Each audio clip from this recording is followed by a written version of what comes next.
इसरो यानी भारतीय अंतरिक्ष अनुसंधान संगठन ने एक बार फिर इतिहास रच दिया है।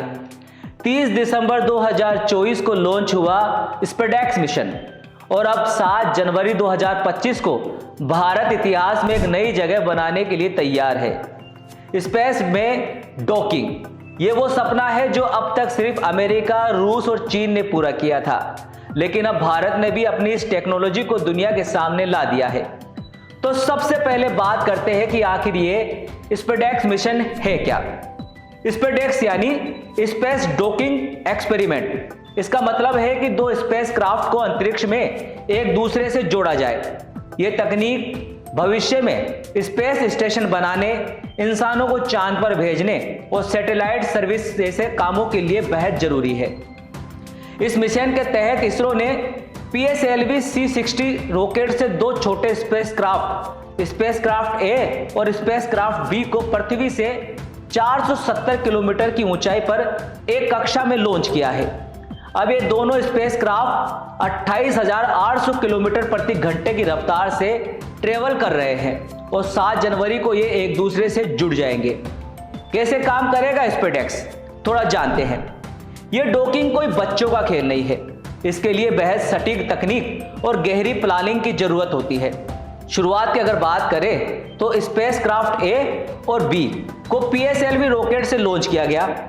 लॉन्च के बाद ये दोनों स्पेसक्राफ्ट पहले एक दूसरे से 5 किलोमीटर की दूरी पर रखे गए हैं। इसके बाद इसरो के वैज्ञानिक इन्हें धीरे धीरे 300 मीटर फिर 1 मीटर तक करीब लाएंगे। आखिर में दोनों स्पेसक्राफ्ट 0 मीटर की दूरी पर एक दूसरे से जुड़ जाएंगे। इसके बाद इन स्पेसक्राफ्ट के बीच इलेक्ट्रिक पावर ट्रांसफर की जाएगी और सबसे खास बात, ये पूरी प्रक्रिया जमीन से कंट्रोल की जाएगी। अब स्पेसडेक्स के फायदे क्या है?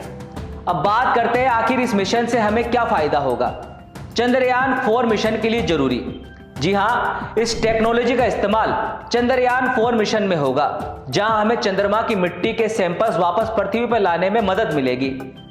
स्पेस स्टेशन का सपना पूरा होगा। जी हां, अगर हमें अपना खुद का स्पेस स्टेशन बनाना है तो यह तकनीक अनिवार्य है। गगनयान मिशन 2025 में भारत अपने पहले मानवयुक्त मिशन की तैयारी कर रहा है। वहां भी यह तकनीक बेहद काम आएगी।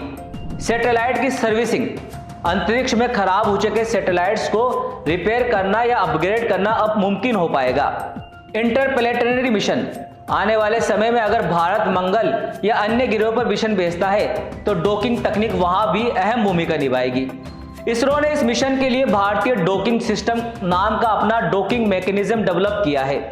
इसे पेटेंट भी करा लिया गया है, क्योंकि मजेदार बात यह है कि कोई भी देश अपनी डॉकिंग टेक्नोलॉजी शेयर नहीं करता। ऐसे में इसरो ने अपनी मेहनत से यह तकनीक बनाई है और यकीन मानिए ये भारत के स्पेस सेक्टर को नई ऊंचाइयों पर ले जाएगी। स्पेसडेक्स मिशन में और क्या है खास, आइए बात करते हैं। इसरो ने इस मिशन में सिर्फ 2 स्पेसक्राफ्ट ही नहीं भेजे, बल्कि 24 अन्य पेलोड्स भी भेजे हैं। इनमें 14 पेलोड इसरो के हैं और 10 पेलोड गैर सरकारी संस्थाओं यानी NGOs के हैं। इन पेलोड्स का इस्तेमाल माइक्रोग्रेविटी में रिसर्च के लिए किया जाएगा। इसके अलावा स्पेसक्राफ्ट ए में हाई रेजोल्यूशन कैमरा है जो पृथ्वी की शानदार तस्वीरें खींचेगा। वही स्पेसक्राफ्ट बी में मिनिएचर मल्टी स्पेक्ट्रल पेलोड और रेडिएशन मॉनिटरिंग शामिल है। ये पेलोड पृथ्वी के प्राकृतिक संसाधनों, वनस्पति और रेडिएशन का अध्ययन करेंगे। अब बात करते हैं कि इस मिशन से भारत को क्या अंतर्राष्ट्रीय स्तर पर पहचान मिलेगी। जब डॉकिंग होगी तो हम रूस, अमेरिका और चीन के बाद ये कारनामा करने वाले चौथे देश बन जाएंगे। अंतरिक्ष के इस रेस में भारत हर दिन नई ऊंचाइयों को छू रहा है और यह सब मुमकिन हुआ है हमारे वैज्ञानिकों की मदद से। स्पेसडेक्स मिशन इसरो के 99वें लॉन्च के रूप में सफल रहा और अब जनवरी में इसरो श्रीहरिकोटा से अपना 100वां लॉन्च करने का तैयारी में है। इस मौके पर इसरो चेयरमैन एस सोमनाथ ने कहा, स्पेसडेक्स मिशन भारत के लिए सिर्फ एक शुरुआत है। आने वाले समय में हम और भी बड़े और मुश्किल मिशन करेंगे। जिस दिन 100वां लॉन्च होगा उस दिन पूरी दुनिया हमारी ताकत को सलाम करेगी। अब थोड़ा इतिहास पर भी नजर डालते हैं।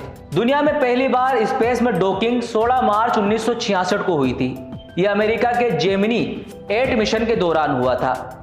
रूस ने यह कारनामा 30 अक्टूबर 1967 को किया था और चीन ने पहली बार डॉकिंग 2 नवंबर 2011 को की थी। अब बारी है भारत की और 7 जनवरी 2025 को हम इससे इतिहास को बदल देंगे। तो दोस्तों, ये थी स्पेसडेक्स मिशन की पूरी कहानी। ये सिर्फ एक मिशन नहीं बल्कि हमारे सपनों, हमारी मेहनत और हमारे वैज्ञानिकों की कड़ी लगन का नतीजा है। 7 जनवरी को जब ये 2 स्पेसक्राफ्ट जुड़ेंगे तो सिर्फ भारत ही नहीं बल्कि पूरी दुनिया इस पल को देखेगी और गर्व से कहेगी, भारत अब अंतरिक्ष की महाशक्ति बन चुका है। तो जुड़े रहिए ऐसी जानकारियों के लिए बिग वाई के साथ। नमस्कार।